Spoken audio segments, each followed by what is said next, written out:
Holidays are so fucking crazy for everybody, you know. People are traveling, going in and out of town. You're getting close to your family again.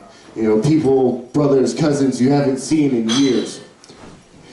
And every time you get together, it seems that somebody's always got a problem with somebody else. No matter what it is, especially with family. Like when you have family that hasn't been together in 10 years and shit, they don't quite get along. But you never expect them to be prone to violent outbursts. Like that's the last thing you do with family. You don't fight. You don't take it to the backyard like you would with your best friend over a fucking argument with some girl in the middle. Fucking, oh, you've been seeing my girl on the side, now we gotta solve this like men. Let's just go to the yard and do this then. No, you don't do that with family. But my family, when we get together, there's always a fight. No matter who it is. It could be me and my sister, or me or my mom and one of our sisters, one of our uncles or aunts that she hasn't seen in years. And when they get together, you have to hide everything sharp. Everything sharp goes in a special box underneath the sink with a vapor-proof lock on it. Nobody gets anything sharp. There's always a foreign object somewhere that they choose to brandish as a weapon. My family's so big that we have to have steel folding chairs. So whenever we have big family meals, there's always like that Walmart cutout table and like 4 or 5 steel folding chairs around it for the kids. Because it's good for their posture. So my uncle David, who is not what you would think to be the most violent gorilla-esque dude, even though he's 6'7", 320 pounds. Damn. He looks like, he really does kind of resemble a mixture of, what's the Old Spice dude? What's it? Terry Crews? Terry. A mix of Terry Crews and D'Angelo. So he's got like the wave cap and the braids underneath. Woo! He's got the soul glow dripping down his back. Everything is just irradiated whenever he hits a light, and it looks like he's in fucking Twilight, just diamonds glistening off his chest. My uncle and my aunt and my mom haven't really seen eye to eye. He's the youngest. He's one of the youngest kids out of 8. My grandparents were very productive. My grandpa laid it down. Don't ever forget that. I'll tell you right now. But they never really got along. Now, they're having an argument over who's helped our grandparents more, my grandparents more. I've done so much, blah, blah, blah, this and that. And it gets to a heated point. Fahrenheit has risen. The mercury has risen. Blood's boiling. And my Uncle David, who I've never seen get violent ever. He's always the sweetest guy. Just big, giant, sweet teddy bear. Just hug him. Feels fuzzy. Gets so mad that he picks up the steel folding chair that I'm sitting in with my nieces and nephews and just rips it out from under me. So I'm just like David Blade, just what the fuck? He's over me, hasn't even folded it, not the proper way that I've learned from the WWE and all the professional wrestling. He didn't fold it first to hit somebody with it, because it's the first thing you do when you pick up a chair. No, he just grabs it and all you hear is my grandma, "What the hell is going on? Tired of y'all playing. Stop that roughhousing." Not knowing that there's a steel chair fucking sticking out of the wall. Out of the wall by the leg. It's a weird yoga pose. Weird. Just out of the fucking wall. My grandma rounds the corner coming down the hallway, shoe in hand, getting ready to beat the shit out of everybody. What the fuck? What the...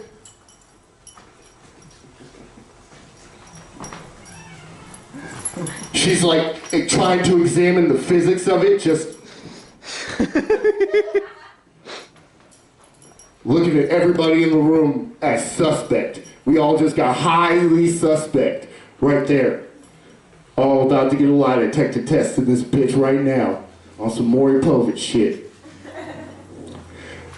She looks up and she goes, I know it was one of you grown folk that did this.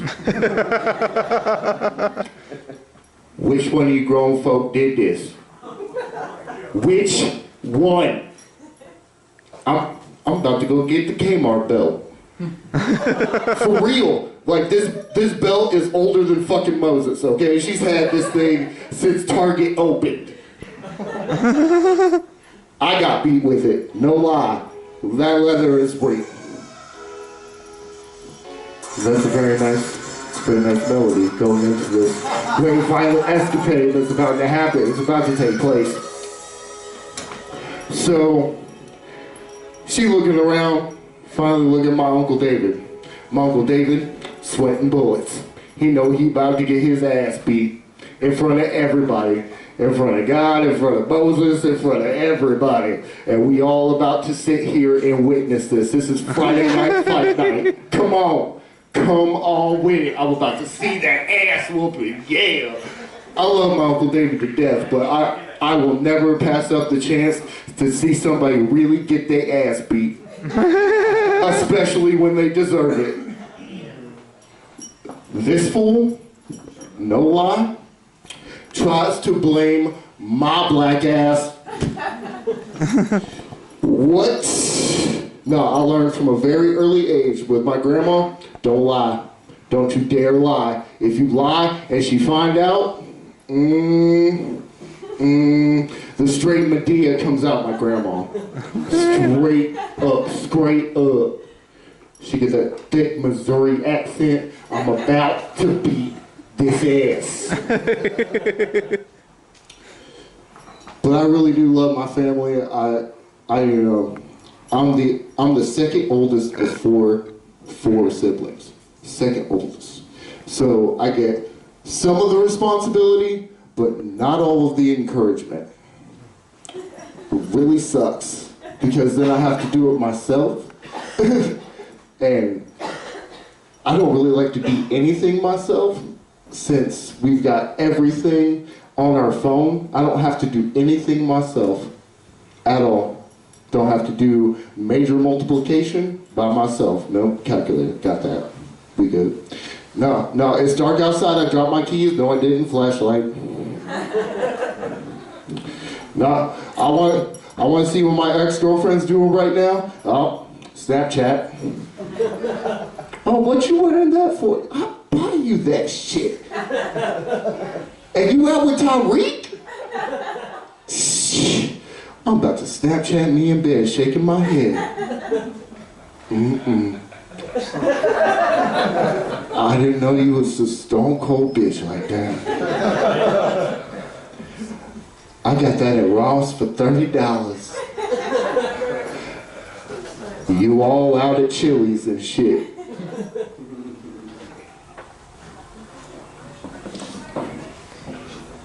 But thank God for weed. That's what gets me through all this holiday shit right here. Thank God for weed. It helps me deal with the anxiety of being amongst my family. Like, I get blazed when I know I'm about to be in a socially awkward situation where I feel like I'm at the helm of it and everybody's looking to me for an answer. So whenever a situation like with my mom and my uncle takes place, afterwards, after all the dust is settled and the battlefield is mulled over, you see the corpses of many just laid up and down in the strewn path. My grandma standing at the ashes of the wake, fucking Kmart belt dragging in the dirt, Mad Max style, just looking at everybody like, who else about to catch this ass whooping right now? Go ahead, make me mad. Tell me there's only one more cinnamon Pop-Tart in the fucking cabinet right now. I know you've been in that cabinet eating. Which one of you was it? Thank God I can get high. And I tell you, it is honestly the best feeling in the world to be high around your parents and they don't know it. It is like the ultimate achievement of adulthood for me, is to know that I can sit with my grandma and have a big plate with everything that she has cooked ever, like leftovers out of the fridge from 2 weeks ago. I don't even know what it is, but I put it on my plate with like 7 pizza rolls and a grilled cheese sandwich that I already made, but it's not hot enough, so I have to put it in there. Hell yes. And just Cheerios, everything, I put it in the microwave. And I just heat it for about a minute and a half, because I think that's the proper room temperature, or eating temperature for most food is, a minute and a half.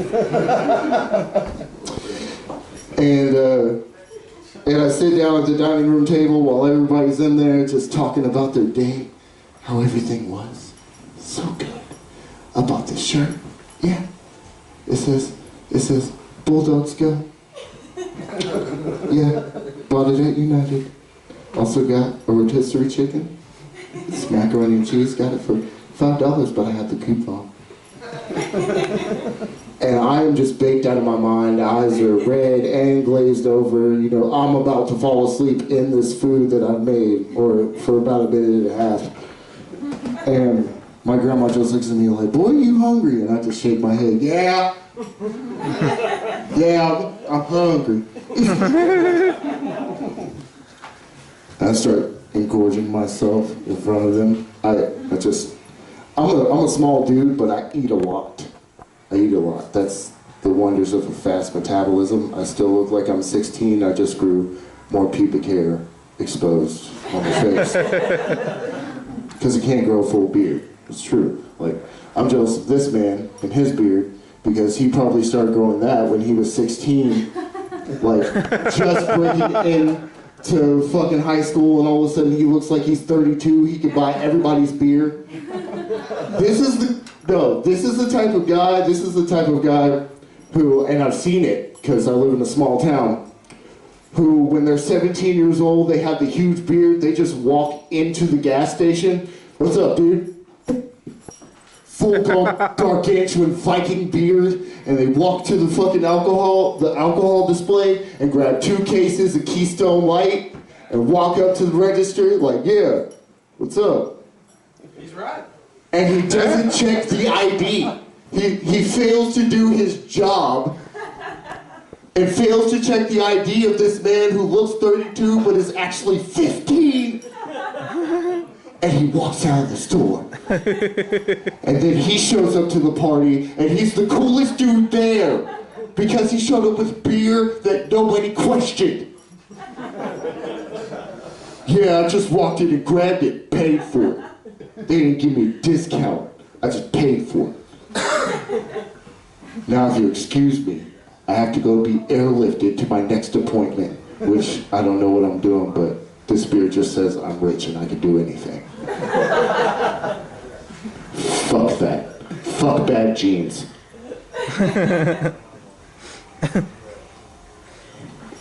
And I really do wish that I could grow that beard so finally I could disappear and become just a hermit for the rest of my life, because that's what I feel like I would do, is I would become a hermit. I would just go off into the woods, off the grid, nobody see me there. I'm done. I'm out. Come back like 8 years later and finally I've got it. It's just like this huge pharaoh monk beard that covers my whole chest when I put my head down. You can't see anything. Like, pectoral down. So you don't know if I have a 6-pack or not. You don't know that I've been working out. I haven't. I've been in the woods scavenging for nuts and leftover gas station food, because it's not actually the wilderness. I'm just behind the old 7-Eleven off the path. And a makeshift tent that I made out of old shirts and some sticks that I found.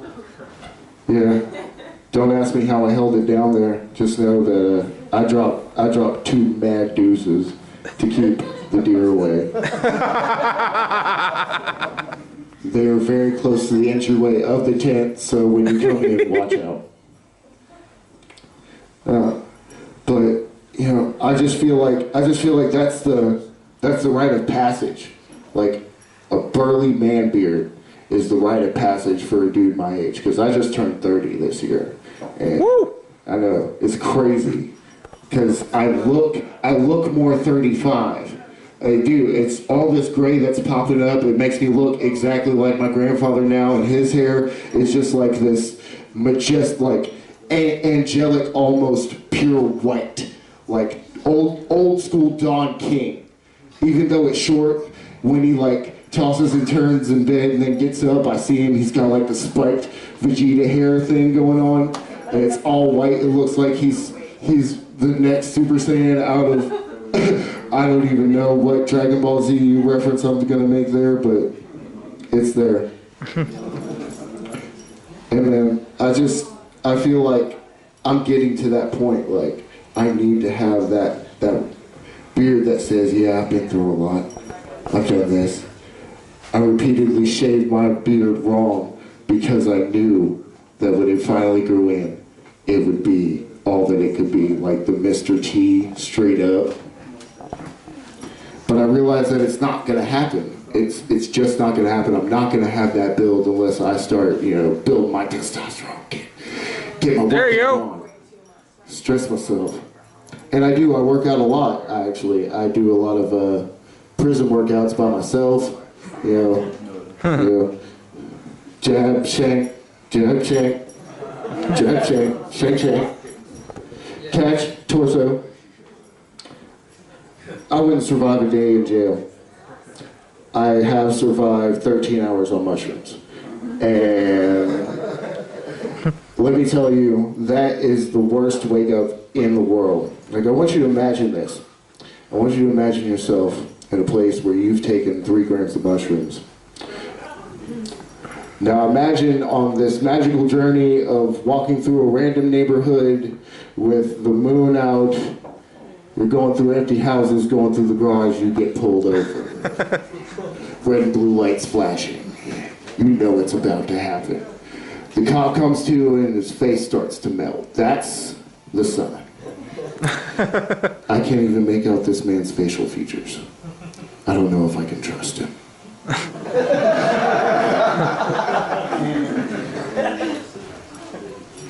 But you maintain your composure long enough for them to put you in cuffs, put you in the back of the car, and as you go to jail, you're listening to Jay-Z's Black Album. H to the Izzo comes on. Shit. This might be the most gangster way to go out.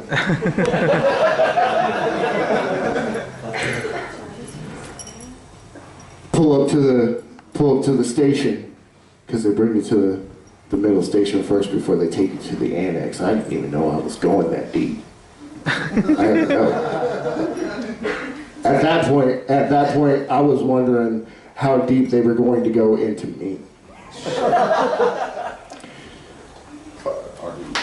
You go through the whole processing. They take your really ugly mugshot photo that you're not prepared for.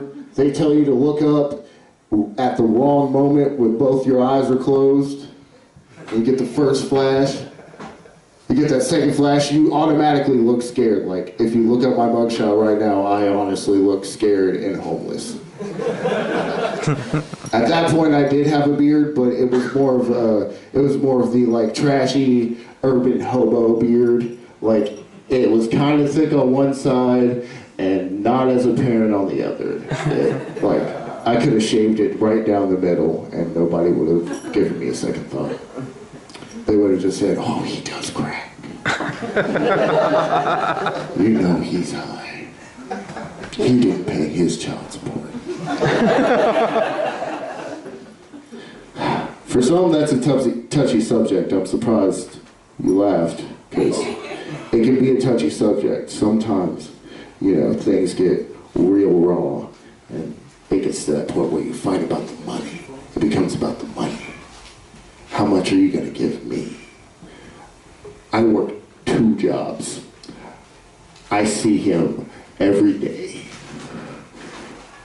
I don't know how much more I can give you without literally taking my pants off in the store, returning them for the money, and then handing it to you, and going to work.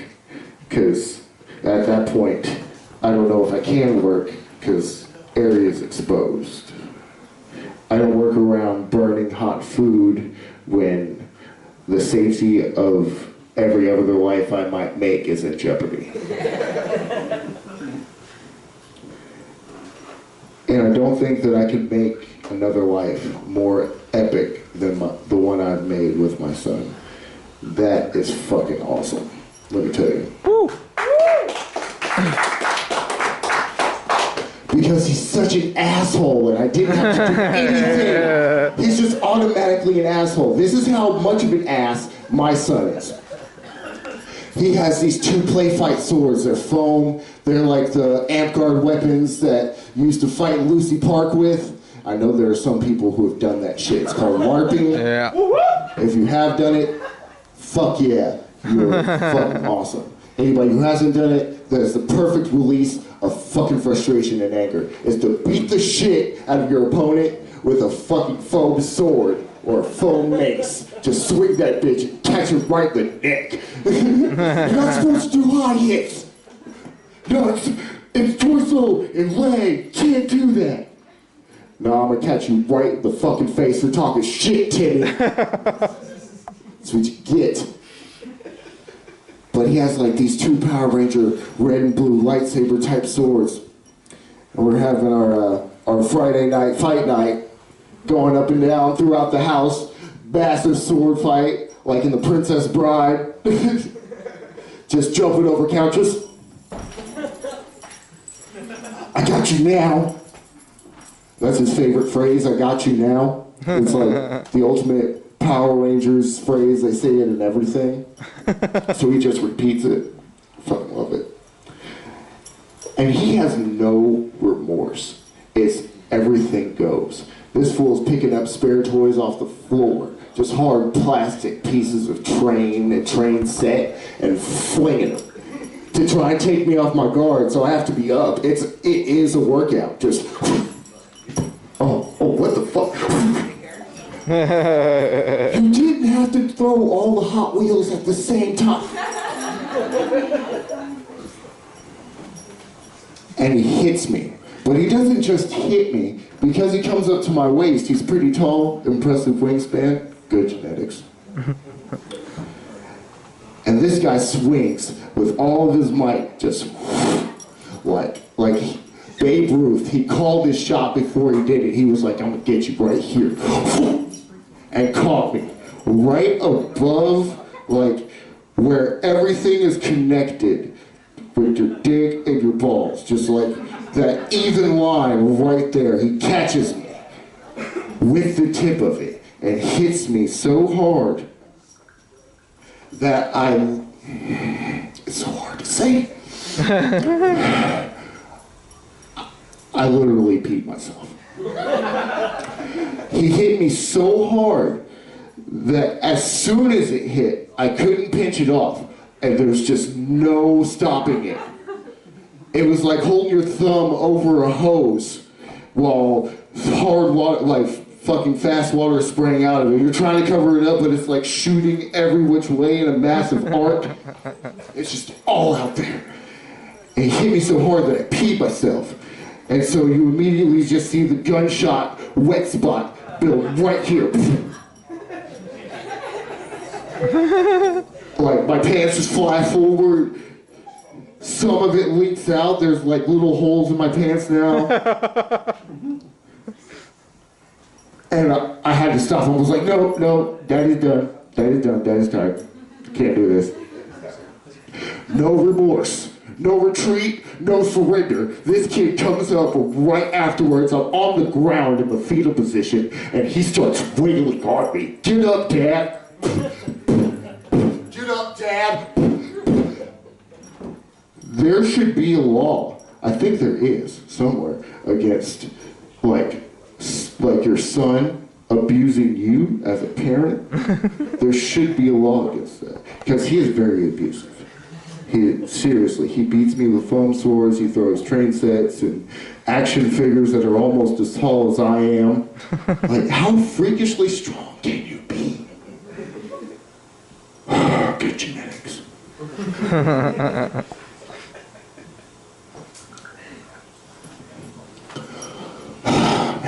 it's crazy being a parent. It's crazy even saying it. Like, I'm a parent. I'm responsible for another human life. After some of the stuff that I went through and I did, to say that right now is absolutely amazing and appalling at the same time. Because I have been guilty of some weird shit. And because we are all friends, and I know most of you, I don't feel ashamed sharing this story because I've grown up since then. I'm matured as an adult, as a man.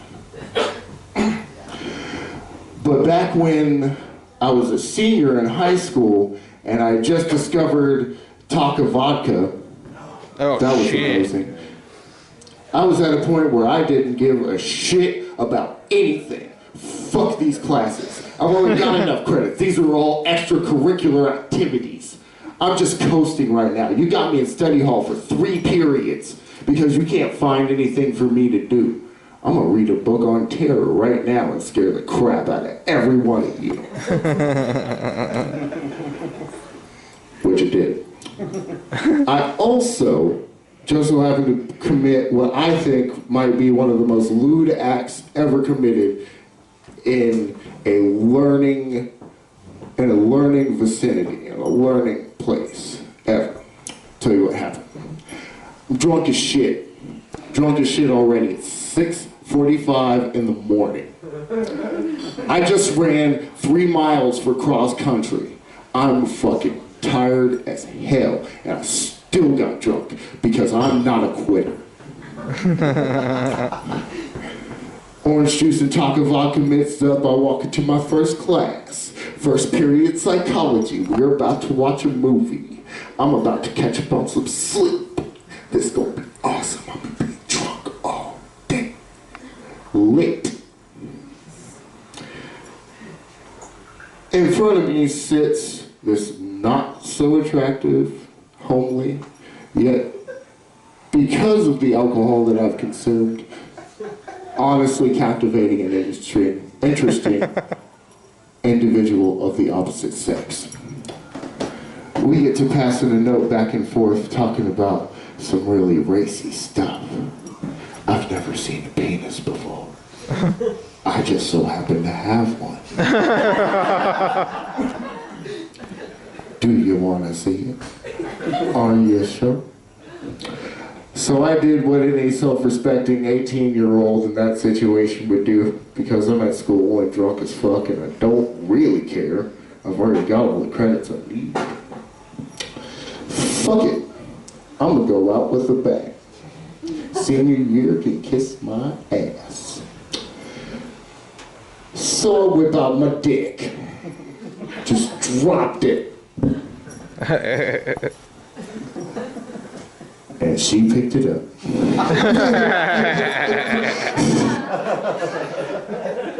For the next 8 minutes, commenced one of the most pleasurable and erotic moments of my life in front of 17 other people while watching something on a large laser disc. I don't really remember what it was. Maybe something about health and why we shouldn't do certain things in certain places that I was not really committed to because of the feeling that I felt in my pants. I finish. Of course I finish. I'm gonna get mine. She does this incredible, like, epic walk of shame that I've never seen out of any woman in my entire life, because with covered in sticky, odd-looking hands, she walks up to the teacher's desk. Lights are off, right? Walks up to the teacher's desk, grabs a couple of paper towels, cleans herself up, drops it in the trash can. But everybody already seen it go down, so needless to say, by 3rd period, which was about an hour and a half later, I was called into the office. principal waiting there for me. Got the principal, got her mama. Oh shit. Nobody from my family, thank God. But did happen. They even found the note and tried to ghetto tape it together like a ransom note. Like it looked like it had different types and text of letters and numbers. We know you did this. Come back, put $5,000 in a briefcase and bring it to the park by Monday morning. I admit to it because I'm not scared of shit at this point. I don't give a fuck. What are you gonna do? You gonna suspend me for a couple days? No, fuck, whatever. All right, I did it. That's right, I did it. These fools decide that it's a good idea if I write an apology letter to her parents and to her for my lewd and decent behavior. You've been a very naughty boy. You're lucky we didn't spank you. But we figured you might have enjoyed that. Which I most likely would have.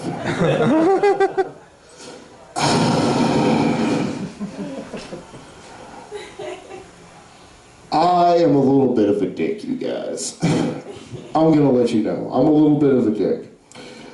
I wrote the letter. I even hand-delivered it to their house.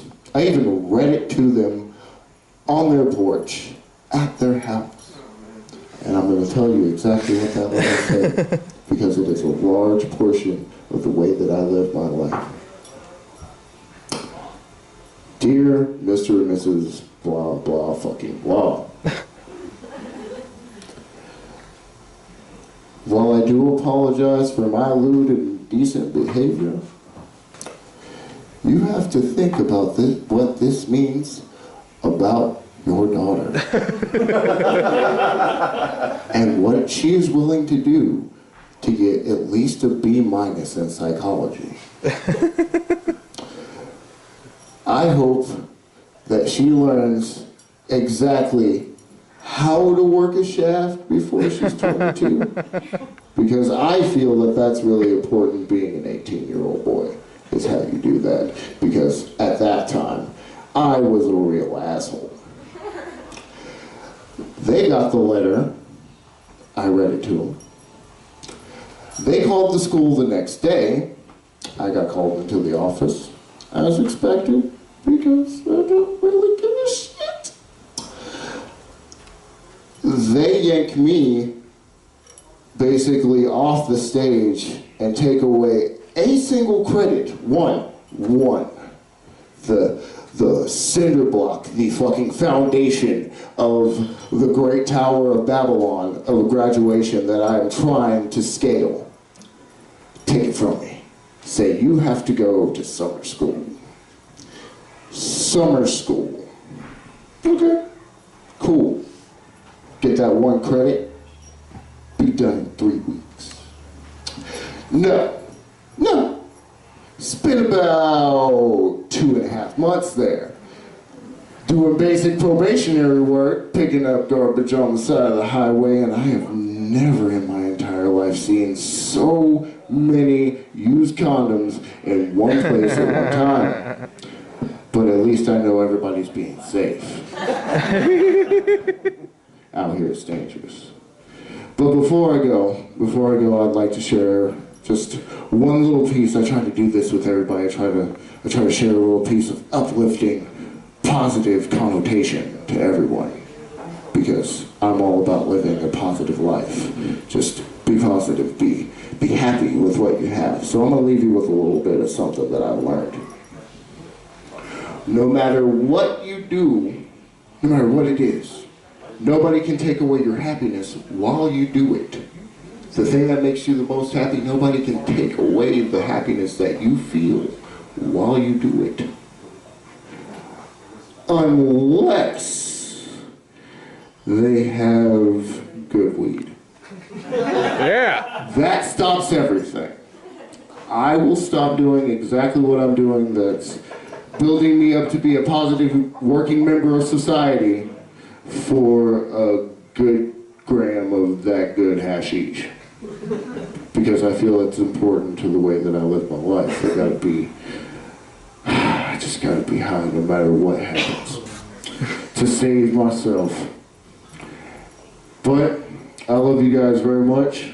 Thank you very much for letting me speak my mind to you. Yeah.